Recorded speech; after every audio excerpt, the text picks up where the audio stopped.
Welcome to Cardon. You're about to experience the surfing dream, and that is staying right on a beautiful point break in tropical water, uncrowded, waves all to yourselves. Think about what it was like for the first surfers that explored places like Mexico and discovered these fabulous breaks. They had the waves all to themselves. They didn't have the anxiety of, am I going to get enough? And I think that's one of the keys to when you go to a place like this, is you realize you're going to get your waves, you're going to get enough surf. So if you're one of those guys whose attitude and whose selfishness starts affecting everyone, starts ruining the session for everyone, it's Cardon's policy that you're going to be asked to leave.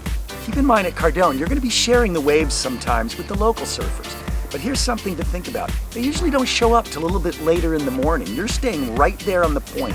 So the tip is get up real early. And it's cool, conditions are great, get those waves in early, and when some of the locals show up, it's a perfect time to head back to the hotel, get something to drink, sit in the shade, watch the session, let everyone get some waves, then head back out for your second session, and that way you really spread the wealth.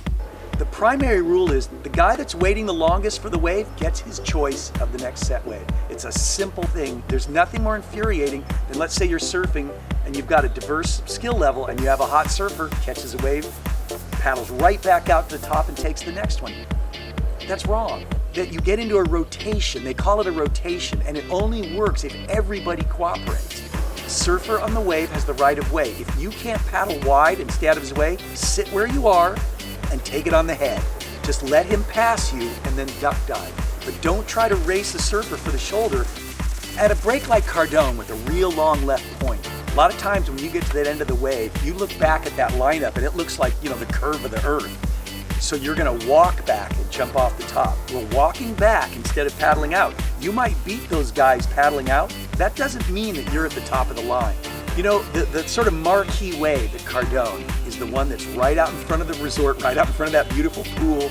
But it's not the only wave at Cardon. What a lot of people don't realize is just down the coast is another break called Milagro, which means the miracle. And sometimes it can be a miracle. I mean, you can head up there. You don't always have to all go out at the same spot. That's what makes it so great. You have your choice of two different breaks. Now, Milagro, sometimes people say, hey, it gets a little hollower. Might not be that epic long, 200-yard long ride, but it might be a little faster and a little hollower. If you're a more experienced surfer, you might want to try Milagro. I challenge every surfer that comes to Cardon who is sitting at the top of the lineup, at the head of the rotation, just once, instead of taking that set wave, look to the guy next to you and go, hey, you know what, you go.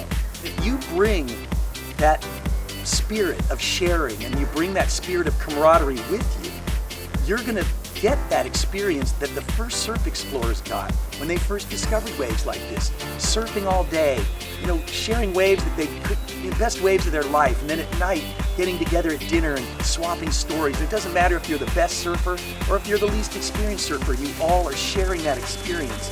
And that's really what makes Cardon so special.